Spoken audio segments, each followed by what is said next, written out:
ಹೇಳ್ತಾನೆ, ಮೊನ್ನೆ ನಮಗೆ ತಹಸೀಲ್ದಾರ್ ಕೊಟ್ಟದರಲ್ಲಿ, ಯಾವಾಗ 2025 ಜೂನಲ್ಲಿ ಕೊಟ್ಟದರಲ್ಲಿ 100ಕ್ಕೆ 100 ಯಾವುದೂ ಆಗುವುದಿಲ್ಲ. ಯಾವಾಗಲೂ ಯಾರು ನಮ್ಮಲ್ಲಿಗೆ ಅದನ್ನು ಇಂಥದ್ದು ನಮಗೆ ಸಿಗಲಿಲ್ಲ ಅಂತೇಳಿ ಹೇಳಿದಾಗ ನಾನು ನಿಂದು ಹಕ್ಕುಪತ್ರ ಅಲ್ಲ, ನಿನಗೆ ಸಾಗುವಳಿ ಚೀಟಿ ಆಗಿದ ಇಲ್ಲವೋ, ನೀನು ಅರ್ಜಿ ಕೊಟ್ಟಿದ್ದ ಅಂತ ನಾನು ಪುತ್ತೂರು ವಿಧಾನಸಭಾ ಕ್ಷೇತ್ರದ 2,10,000 ಜನರನ್ನು ನಾನು ಕೇಳಿಕೊಂಡು ಹೋಗ್ಲಿಕ್ಕೆ ಆಗೋದಿಲ್ಲ.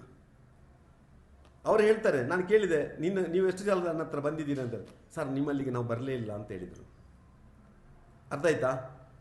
ಯಾಕಂದರೆ 94C ಎರಡನೇ ಅವಧಿ ನಾನು ಉಲ್ಲೇಖ ಮಾಡಿದಲ್ಲ, 18ಕ್ಕೆ 4/2/18ಕ್ಕೆ ಅದು ಎಕ್ಸ್ಟೆಂಡ್ ಮಾಡಿದ ಇದರಲ್ಲಿ ಅರ್ಜಿ ಕೊಟ್ಟಿದ್ದಾರೆ ಅವರು.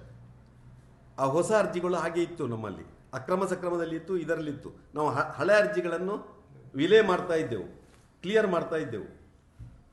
ಅರ್ಥ ಆಯ್ತಾ? ಪೆಂಡಿಂಗ್ ಆಗಿದೆ, ಇನ್ನೂ ಕೂಡ ಪೆಂಡಿಂಗ್ ಉಂಟು. ಇಲ್ಲಿ ಅವರು ದುಡ್ಡು ಕಟ್ಟಿ 2-3 ದಿವಸದಲ್ಲಿ ತಹಸೀಲ್ದಾರ್ ಹೇಳಿದ್ದಾರೆ, ನೀವು ಬನ್ನಿ ನಿಮಗೆ ಹಕ್ಕುಪತ್ರ ಕೊಡ್ತೇನೆ ಅಂತೇಳಿ.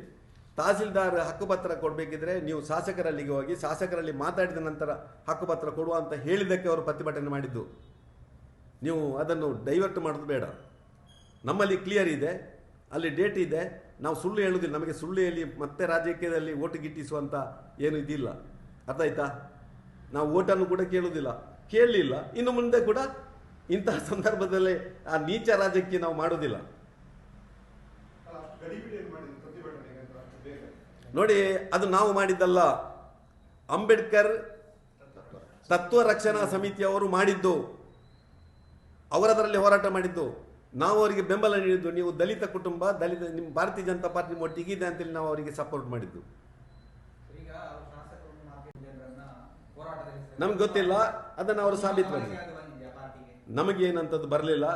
ನಾವು ಆ 3 ಜನ ಮಹಿಳೆಯರ ಪರವಾಗಿ ಅಲ್ಲಿಯ ನಮ್ಮ ಕಾರ್ಯಕರ್ತರು ಹೇಳಿದರು, ಪುಂಚದವರು ನೋಡಿ ಹೀಗೀಗ ಅನ್ಯಾಯ ಆಗ್ತಾ ಉಂಟು ಅವರಿಗೆ, ನಾವು ಅವರೊಟ್ಟಿಗೆ ನಿಲ್ಲಬೇಕು ಅಂತ ಹೇಳಿದಕ್ಕೆ ನಾವು ಹೋದ್ದು.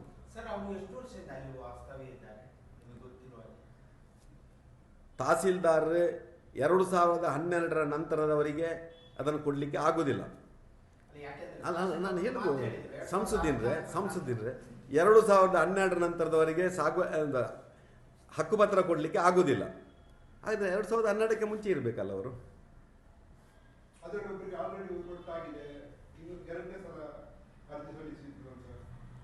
ಸ್ವಾಮಿ, ಅದು ಯಾರು ಹೇಳಬೇಕು? ತಹಸೀಲ್ದಾರ್ ಹೇಳಬೇಕು. ತಹಸೀಲ್ದಾರ್ ಹೇಳ್ಬೇಕಲ್ಲ. ತಹಸೀಲ್ದಾರ್ ಮೇಲೆ ಇವರು ಆಕ್ಷನ್ ತಗೊಳ್ಳಿ, ಅವ್ರನ್ನ ಸಸ್ಪೆಂಡ್ ಮಾಡಲಿ.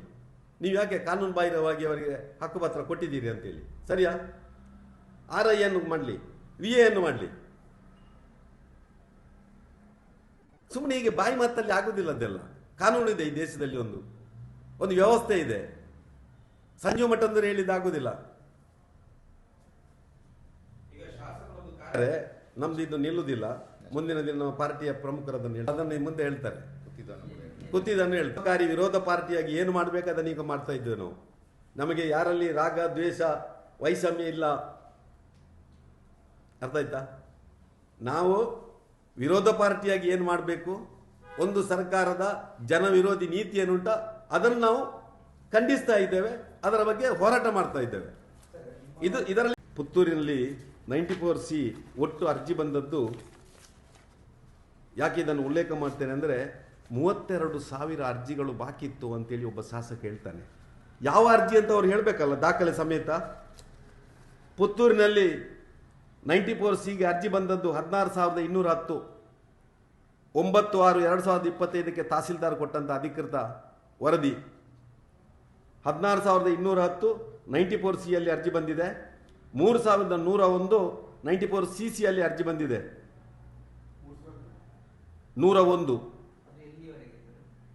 ಒಟ್ಟು ಬಂದದ್ದು ಅರ್ಜಿ 2018ರವರೆಗೆ 210 C 3,101 ಸ್ವೀಕೃತ ಅರ್ಜಿಗಳು 16,210 94C ಸ್ವೀಕೃತ ಅರ್ಜಿಗಳು 94CC 3,101 94CC 8,411 ಅರ್ಜಿಗಳು ಇತ್ಯರ್ಥ ಆಗಿದೆ. C 411 ಇತ್ಯರ್ಥ ಆಗಿದೆ. 94CC 1,000 1534 ಆಗಿದೆ. ತಹಸೀಲ್ದಾರ್ ಕೊಟ್ಟಂಥ ರಿಪೋರ್ಟ್ ಇದು. 6959 ರಿಜೆಕ್ಟ್ ಆಗಿದೆ ಸಿ ಅಲ್ಲಿ. 1426 ತಿರಸ್ಕೃತ ಆಗಿದೆ. ರಿಜೆಕ್ಟ್ ಅಂದರೆ ತಿರಸ್ಕೃತ. ಬಾಕಿ ಅರ್ಜಿಗಳ ಸಂಖ್ಯೆ 9/6/2025 ಕಳೆದ ಇದಕ್ಕೆ 840 ಇದ್ದದ್ದು. ಯಾರಿಗೆ 840 ಕೊಡಲಿಕ್ಕೆ ಉಳಿದದ್ದು? ಯಾರಿಗೆ ಕೊಡಲಿಕ್ಕೆ ಉಳಿದದ್ದು? ಈಗಿರುವ ಶಾಸಕರಿಗೆ. ಕಳೆದ 1 ವರ್ಷದಿಂದ ಈ 8411ರಲ್ಲಿ ನಾವು ಕೊಟ್ಟದ್ದು 4440 ಬಿಜೆಪಿ ಸರ್ಕಾರ ಇರುವಾಗ. ಬಾಕಿ ಕೊಟ್ಟದ್ದು ಶಕುಂತಲಾ ಶೆಟ್ಟರು ಮತ್ತು ಈಗಿನ ಶಾಸಕರು ಕೊಟ್ಟಿರಬಹುದು ಅಂತ ನಾನು ಭಾವಿಸ್ತಾ ಇದ್ದೇನೆ. ನಾವು ಕೊಟ್ಟದ್ದು 4440. ಇದು 94C ವರದಿ, ತಹಸೀಲ್ದಾರ್ ಕೊಟ್ಟಂಥ ರಿಪೋರ್ಟ್ ನಮ್ಮಲ್ಲಿ. ಇವರು 32,000 ಅರ್ಜಿ ಪೆಂಡಿಂಗ್ ಇಟ್ಟಿದ್ದಾರೆ ಈ ಶಾಸಕರು, ಆ ಕಮಿಟಿ ಅಂತ ಹೇಳಿದ್ರಲ್ಲ, ಕೊಡಲಿ, ಅವರು ದಾಖಲೆ ಕೊಡಲಿ 32,000 ಎಲ್ಲಿದ್ದು ಅಂತೇಳಿ. ಅದು ಹೇಳಿ, ಇಲ್ಲ ಅವರು ಹೇಳಿದಂಥ ಒಳ್ಳೆ ಜಾಗಕ್ಕೆ ಕರ್ಕೊಂಡು ಬರಲಿ. ಆ 2 ಲಕ್ಷ ಕೊಟ್ಟಿದ್ದೇವೆ ಅಂತ ಹೇಳ್ತಾರಲ್ಲ, 45 ಜನರನ್ನು ಕರ್ಕೊಂಡು ಬರಲಿ. ಅವರು ಎಷ್ಟು ಕೊಟ್ಟಿದ್ದಾರೆ, ಚೆಕ್ಕಲ್ಲಿ ಕೊಟ್ಟಿದ್ದಾರಾ, ಕ್ಯಾಶಲ್ಲಿ ಕೊಟ್ಟಿದ್ದಾರಾ, ಗೂಗಲ್ ಪೇ ಅಲ್ಲಿ ಕೊಟ್ಟಿದ್ದಾರಾ, ಯಾರ ಕೈಯಲ್ಲಿ ಕೊಟ್ಟಿದ್ದಾರೆ, ಅಲ್ಲ ಮಧ್ಯವರ್ತಿಗಳು ಹೇಳಿ. ಸಂಜೀವ ಮಠಂದೂರಿ ಆಗಿದ್ದರೆ ಇದನ್ನು ಹಿಂದೊಮ್ಮೆ ಆಗಿದ್ರು, ಗಾಳಿಯಲ್ಲಿ ಗುಂಡು ಹಾರಿಸಿದ್ರು. ಇದನ್ನು ನಮ್ಮ ದಯಾನಂದ ಶೆಟ್ಟರು, ನಮ್ಮ ಮಂಡಲಾಧ್ಯಕ್ಷರು ಪ್ರೆಸ್ ಮಾಡಿ ಹೇಳಿದರು, ನೀವು ಬನ್ನಿ, ಯಾವ ದೇವಸ್ಥಾನವ ಯಾವ ಜಾಗ ಉಂಟ ಬನ್ನಿ ಅಂತೇಳಿ. ಏನು ಮಾಡಿದರು? ಪಲಾಯನ ಮಾಡಿದರು. ಇದು ಅವರು ಸುರು ಹೇಳುವುದಲ್ಲ, ಕಳೆದ 3 ವರ್ಷದಿಂದ ಇದನ್ನೇ ಹೇಳ್ತಾ ಇದ್ದಾರೆ. ಅಕ್ರಮ ಸಕ್ರಮ ಹಾಕಬೇಕಿದ್ರೆ ಇದನ್ನೇ ಮೊದಲು ಹೇಳುವುದು. ಸರಿಯಾ? ಇದು ಸುರು ಹೇಳಿದ್ದಲ್ಲ ಸುಧಾಕರ್. ಇಲ್ಲಿಯ ಪಾತ್ರ ಏನು? ಹಕ್ಕುಪತ್ರ ಕೊಡುವಂಥದ್ದು, ತಹಸೀಲ್ದಾರ್ ಕೊಟ್ಟದನ್ನು ಕೊಡುವುದು. ಒಂದು ಹೈಕೋರ್ಟ್ ಅಲ್ಲಿ ರಿಟ್ ಅಪೀಲ್ ಉಂಟು, ಲೋಕಾಯುಕ್ತಕ್ಕೆ ಒಬ್ಬರು ಕಂಪ್ಲೇಂಟ್ ಮಾಡಿದ್ದಾರೆ, ಎಸಿಗೆ ಕಂಪ್ಲೇಂಟ್ ಮಾಡಿದ್ದಾರೆ ಅಂತ ಆದರೆ ಅದನ್ನು ತಡೆ ಹಿಡಿಯುವ ಕೆಲಸ ತಹಸೀಲ್ದಾರ್ ಮಾಡಬೇಕು, MLA ಮಾಡೋದಲ್ಲ. ಸರಿಯಾ? ಅಂತ ಕಂಪ್ಲೇಂಟ್ಗಳು ಇದ್ದರೆ ತಹಸೀಲ್ದಾರ್ ಅವನಿಗೆ ಹಕ್ಕುಪತ್ರ ಬರೆಯಲಿಕ್ಕೆ ಆಗೋದಿಲ್ಲ, ಅವನಲ್ಲಿ TT ದಂಡನೆ ಶುಲ್ಕ ತಗೊಳ್ಳಿಕ್ಕೆ ಆಗೋದಿಲ್ಲ. ಯಾವ ರೀತಿಯಾಗಿ ಹಾಗಾದ್ರೆ ತಹಸೀಲ್ದಾರ್ ಹಕ್ಕುಪತ್ರ ಕೊಡುವ ತನಕ, ಬರೆಯುವ ತನಕ ಈ ಕಂಪ್ಲೇಂಟ್ಗಳು ಎಲ್ಲಿ ಇತ್ತು ಮಾರ್ರೆ? ಯಾಕೆ ತಹಸೀಲ್ದಾರಿಗೆ ಕೊಡಲಿಲ್ಲ? ಕಟ್ಟಿಸಿದ್ದಾರೆ, ತಹಸೀಲ್ ನಮಗೆ ತೋರಿಸಿದ್ದಾರೆ ಪತ್ರ. ಅದಕ್ಕೆ ಅವರಿಗೆ ನೋಟಿಸ್ ಮಾಡಿದ್ದಾರೆ, ನೀವು ಇಂಥ ದಿನ ಶಾಸಕರ ಕೈಯಿಂದ ಪಡ್ಕೊಳ್ಳಿ ಅಂತೇಳಿ. ಅರ್ಥಾಯ್ತಾ? ಸರಿಯಲ್ಲ? ಸಂಜೀವ ಮಠಂದೂರಿ ನಾನು ಹೇಳಿ ತನಕ ಇದೆ ಅಂತ ಹೇಳೋದಕ್ಕೆ ಪುತ್ತೂರಿನ ತಹಸೀಲ್ದಾರರೇ ಸಾಕ್ಷಿ. ಅದಕ್ಕೆ ಪೂರಕವಾಗಿ ಆ ಸ್ವಾಮಿ ನಿಷ್ಠೆಯನ್ನು ಮೆರೆಯಲಿಕ್ಕೆ ಆ ತಹಸೀಲ್ದಾರ್ ಹೇಳ್ತಾರೆ, ಇಂಥ ಶಾಸಕರನ್ನು ನಾನು ನೋಡಲೇ ಇಲ್ಲ ಅಂತೇಳಿ. ಎಲ್ಲಿ ಹೇಳುದು? ಅಕ್ರಮ ಸಕ್ರಮ ಸಿಟ್ಟಿಂಗಲ್ಲಿ.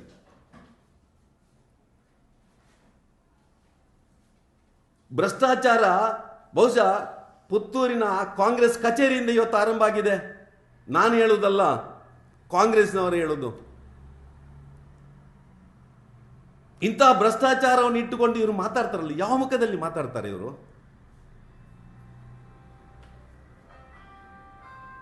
ಇವತ್ತು ನಾನು ಹೇಳುವಂಥದ್ದು, ಪುತ್ತೂರಿನ ಶಾಸಕರು ಆ 45 ಜನರನ್ನು ಯಾರು ಅಂತೇಳಿ ಬಹಿರಂಗಪಡಿಸಿ ಅವರು ಯಾರಿಗೆ ಕೊಟ್ಟಿದ್ದಾರೆ ಅಂತ ಹೇಳಿ, ಇಲ್ಲ ಅವರನ್ನು ಒಂದು ಕಡೆ ಸೇರಿಸಿ ನಮ್ಮನ್ನು ಕರೆಯಿರಿ, ನಾವು ಅಲ್ಲಿಗೆ ಬರ್ತೇವೆ. ಮತ್ತೆ ಆ ಮಾಜಿ ಶಾಸಕ ಯಾರು ಅಂತ ಹೇಳಬೇಕು. ಪುತ್ತೂರಿನಲ್ಲಿ DV ಸದಾನಂದ ಗೌಡರು, ವಿನಯ್ ಕುಮಾರ್ ಸೊರಕೆ ಅವರು ಅಕ್ರಮ ಸಕ್ರಮ ಸಮಿತಿಯನ್ನು ಮಾಡಿದ್ದಾರೆ, ಶಕುಂತಲಾ ಶೆಟ್ಟರು ಮಾಡಿದ್ದಾರೆ, ಮಲ್ಲಿಕಾ ಪ್ರಸಾದ್ ಮಾಡಿದ್ದಾರೆ, ಸಂಜೀವ ಮಠಂದೂರು ಮಾಡಿದ್ದಾರೆ. ಸ್ಪಷ್ಟವಾಗಿ ಹೇಳಿ, ನಮ್ದು ಏನು ಮುಲಾಜಿಲ್ಲ. ಇವತ್ತು ಯಾರದೋ ಮೇಲೆ ಗೂಬೆ ಕೂರಿಸಿ ನಾನೊಬ್ಬ ಮಹಾ ಬುದ್ಧಿವಂತ, ನಾನೊಬ್ಬ ಮಹಾ ಏನು ಸಾಧಕ ಅಂತ ಹೇಳುವಂಥ ಕೆಲಸವನ್ನು ಕೈಬಿಟ್ಟು ಜನರ ಕೆಲಸ ಮಾಡಿ ಅಂತ ಹೇಳುವಂಥದ್ದು. ನಾನೇನು ಮಾಡಿದ್ದೇನೆ ಅಂತ ಹೇಳಿ ಇನ್ನೊಬ್ಬನ ಮೇಲೆ ಗೂಬೆ ಕೂರಿಸುವಂತೆ ಕೆಲಸ ಮಾಡಬೇಡಿ. ನನಗೆ ಕೆಲಸ ಮಾಡಲಿಕ್ಕೆ ಆಗದಾಗ ನಾನೇನು ಮಾಡ್ತೇನೆ, ಇನ್ನೊಬ್ಬನ ಮೇಲೆ ಗೂಬೆ ಕೂರಿಸುವ ಕೆಲಸವನ್ನು ಮಾಡ್ತೇನೆ. ಅದು ಮಾಡೋದು ಬೇಡ. ನೀವು ಯಾವ ರೀತಿಯ ಪರಿಸ್ಥಿತಿ ಇದೆ ಅಂತ ನೋಡಿಕೊಳ್ಳಿ ಅವರು. ಅದೇ ರೀತಿಯಲ್ಲಿ 94C ಅದ್ದು ಉಲ್ಲೇಖ ಮಾಡಿದ್ರು. ಎಲ್ಲಿದ್ದು? ದಯಾನಂದರು ಹೇಳಿದ್ದನ್ನು ಮರೆತು ಬಿಟ್ಟಿದ್ದೀರಿ, ಅವರು ಹೇಳಿದ್ದನ್ನು ಮರೆತು ಬಿಟ್ಟಿದ್ದೀರಿ.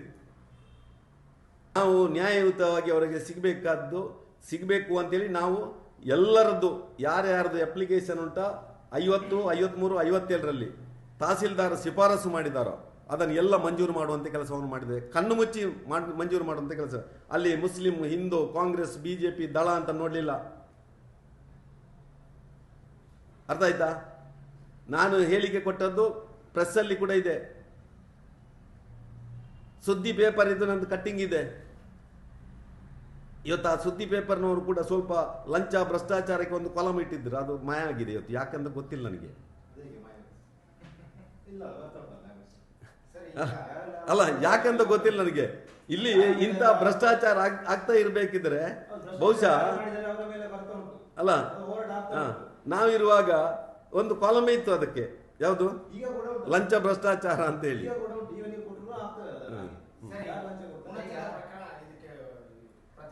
ಮಾಜಿ ಶಾಸಕನಾಗಿ ಹೇಳುವಂಥದ್ದು, ಕಾನೂನಿನ ಚೌಕಟ್ಟಲ್ಲಿ ಹೇಳ್ತಾ ಇದ್ದೇನೆ. Land revenue act, land revenue rules ಸ್ವಲ್ಪ ನಾನು ಅರ್ಥ ಮಾಡಿಕೊಂಡಿದ್ದೇನೆ. ನಾನು ಅದಕ್ಕೆ ಬೇಕಾಗಿ 94C ಕಾಯ್ದೆ ರಾಜ್ಯಪತ್ರ ಏನು ಅಂತ ತಂದಿದ್ದೇನೆ. ನೀವು ಕೇಳ್ತೀರಿ ಅಂತ ನನಗೆ ಗೊತ್ತು. ಅರ್ಥ ಆಯ್ತಾ? ಇದರಲ್ಲಿ ಏನಿದೆ ಅಂದರೆ, ಒಬ್ಬ ಸರ್ಕಾರಿ ಭೂಮಿಯಲ್ಲಿ ಅನಧಿಕೃತವಾಗಿ 2012ಕ್ಕೆ ಮೊದಲು ಸರ್ಕಾರಿ ಭೂಮಿಯಲ್ಲಿ ಕೂತಿದ್ರೆ, ಅವನಿಗೆ ಬೇರೆ ಯಾವುದೇ ಜಾಗ ಇಲ್ಲದೇ ಇದ್ದರೆ ಅದನ್ನು ಅವರಿಗೆ ಗರಿಷ್ಠ 9 ಸೆನ್ಸ್ ತನಕ ಗ್ರಾಮಾಂತರದಲ್ಲಿ, ಬಫರ್ ಝೋನಲ್ಲಿ 2.25 ಸೆನ್ಸು, ನಗರದೊಳಗೆ 1.25 ಸೆನ್ಸ್ ಕೊಡ್ಬೋದು ಅಂತೇಳಿ ಕರ್ನಾಟಕ ರಾಜ್ಯಪತ್ರದ ಗೆಜೆಟಲ್ಲಿ ನೋಟಿಫಿಕೇಶನ್ ಮಾಡಿದ್ದಾರೆ. ಅದನ್ನು ಯಾರು ತೀರ್ಮಾನ ಮಾಡೋದು? ಶಾಸಕರಲ್ಲ, ಕಂದಾಯ ಇಲಾಖೆಯ ಗ್ರಾಮ ಕರಣಿಕರು, ಈಗಿನ ಗ್ರಾಮ ಆಡಳಿತಾಧಿಕಾರಿ. ಅಲ್ಲಿ ಆ ವ್ಯಕ್ತಿ ಸರ್ಕಾರಿ ಭೂಮಿಯಲ್ಲಿ ಕೂತಿದ್ದಾನೋ ಅವನಿಗೆ ಪಂಚಾಯತ್ ನೀರು ಕೊಟ್ಟಿದ್ದ, ಕರೆಂಟ್ ಕೊಟ್ಟಿದ್ದ, ಅವನಿಗೆ ಬೇರೆ ಜಾಗ ಇಲ್ಲವೋ ಅಂತೇಳಿ ಪರಿಶೀಲಿಸಿ ಅವರು ಆ ಪರಿಶೀಲನೆ ರಿಪೋರ್ಟ್ ಮಾಡಿ ಅದನ್ನು ಕಂದಾಯ ನಿರೀಕ್ಷಕರು ಸರ್ಟಿಫೈ ಮಾಡಿ, ತಹಸೀಲ್ದಾರ್ ಅದನ್ನು ಪರಿಶೀಲನೆ ಮಾಡಿ ಹೌದು ಅಂತಾದರೆ ಅವರಲ್ಲಿ ದುಡ್ಡು ಕಟ್ಟಿಸ್ತಾರೆ, ದಂಡನೆ ಶುಲ್ಕ, ಟಿ ಟಿ ಕಟ್ಟಿಸಿದ ಮೇಲೆ ಅವನಿಗೆ ಹಕ್ಕುಪತ್ರವನ್ನು ಕೊಡಬೇಕು. ಹಕ್ಕುಪತ್ರವನ್ನು ಕೊಡಬೇಕಿದ್ರೆ 2016ರಲ್ಲಿ ಸರ್ಕಾರ ಒಂದು ನಿಯಮಾವಳಿ ಮಾಡಿದೆ.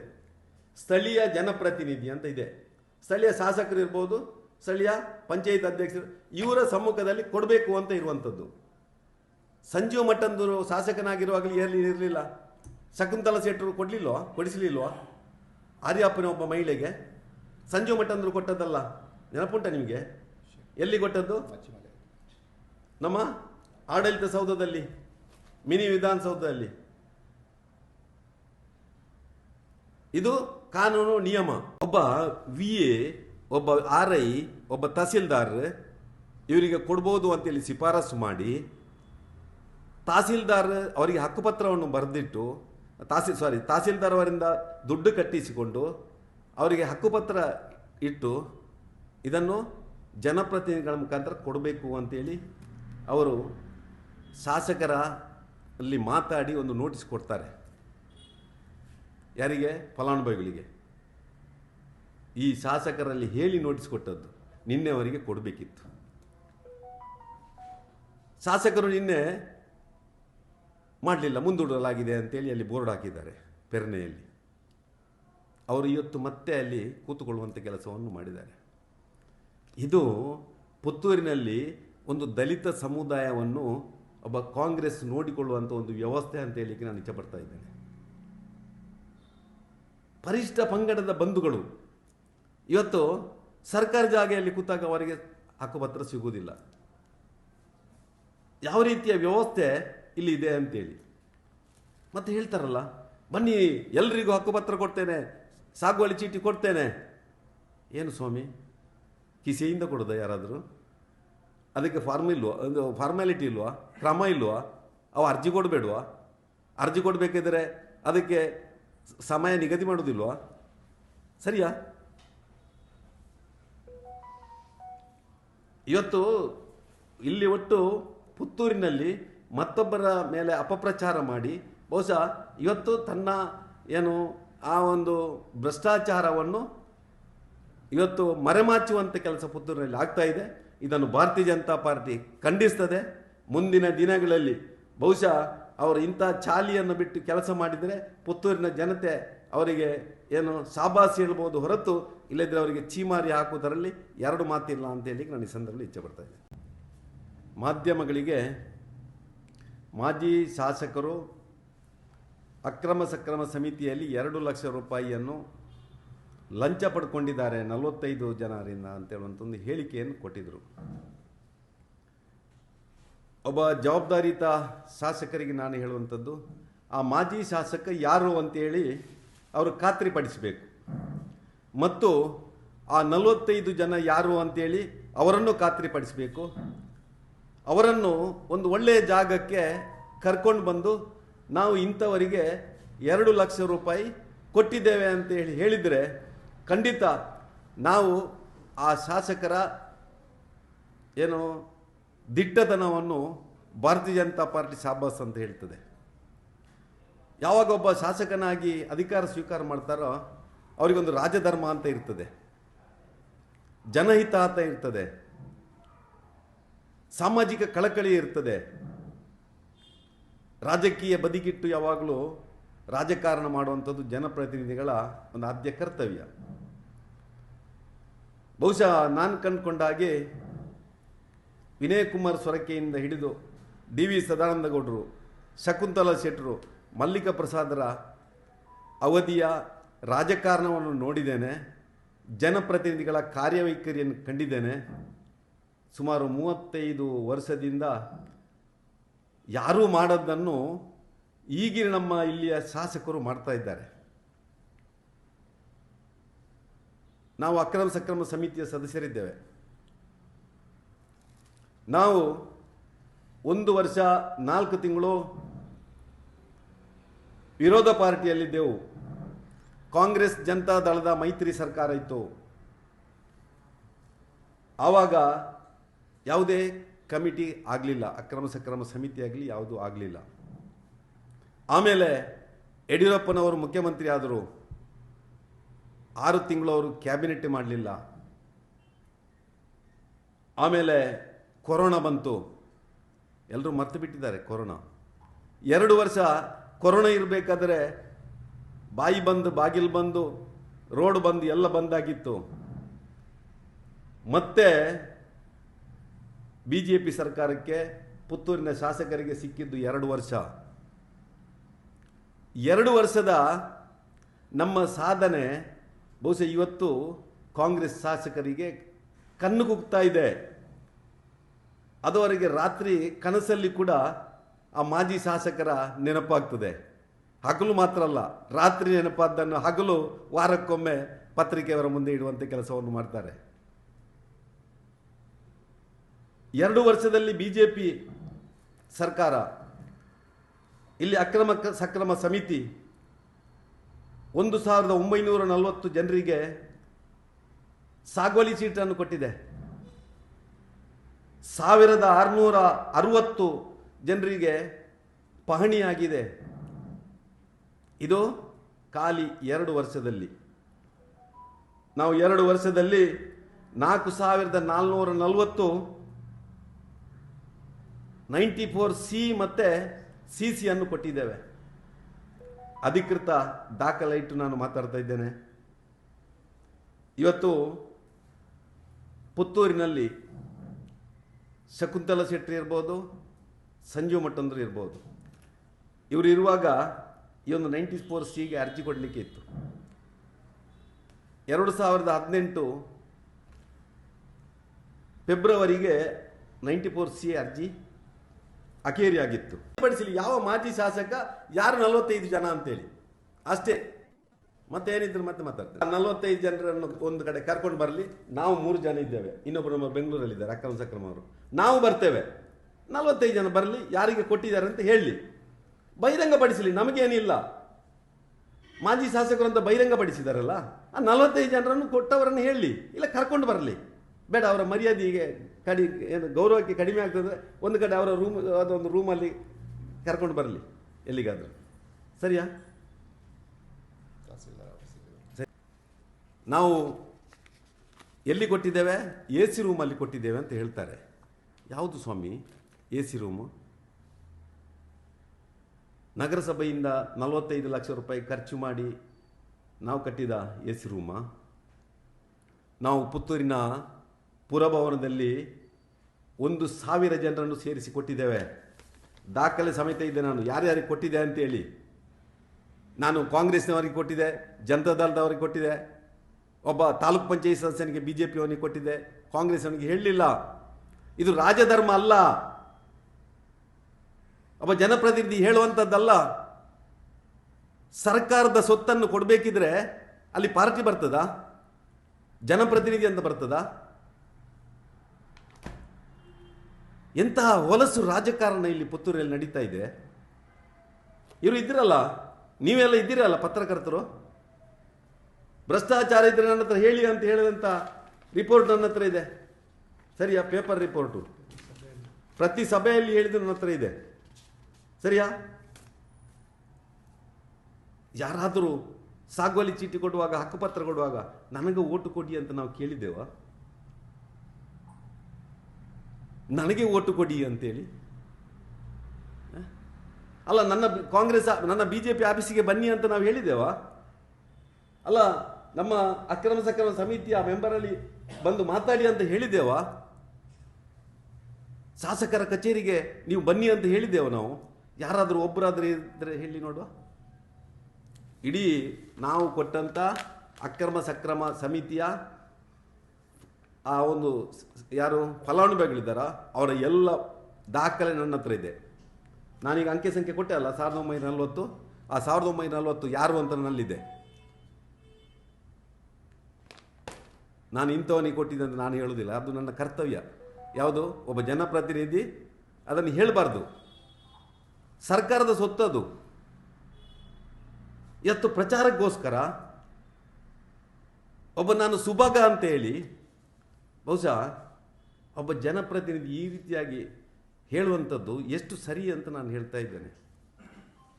ಭ್ರಷ್ಟಾಚಾರದ ಬಗ್ಗೆ ಮಾತಾಡ್ತಾರಲ್ಲ, ಮೊನ್ನೆಬ್ಬರು ಕಾಂಗ್ರೆಸ್ ನಾಯಕರು ಹೇಳಿದರು ಏನು ಅಂತ ಹೇಳಿ, ಇಲ್ಲಿ ಭ್ರಷ್ಟಾಚಾರ ಏನಾಗಿದೆ, ಭೂ ದಾಖಲೆಗಳ ಇಲಾಖೆ ADLR ಆಫೀಸಲ್ಲಿ ಏನಾಗ್ತಾ ಇದೆ, ಯಾರು ಹೇಳಿದ್ದದು? BJP ನಾಯಕರಲ್ಲ, ಒಬ್ಬ ಕಾಂಗ್ರೆಸ್ಸಿನ ಮಹಾನಾಯಕ ಹೇಳಿದ್ದು. ಬ್ರಹ್ಮಾಂಡ ಭ್ರಷ್ಟಾಚಾರ ಪುತ್ತೂರಿನಲ್ಲಿದೆ ಅಂತೇಳಿ.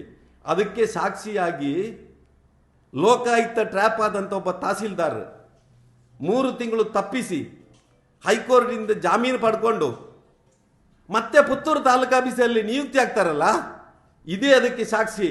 ಯಾರೋ ಕಾಂಗ್ರೆಸ್ ನಾಯಕ ಹೇಳಿದ್ದಕ್ಕೆ ಇದು ಸಾಕ್ಷಿ.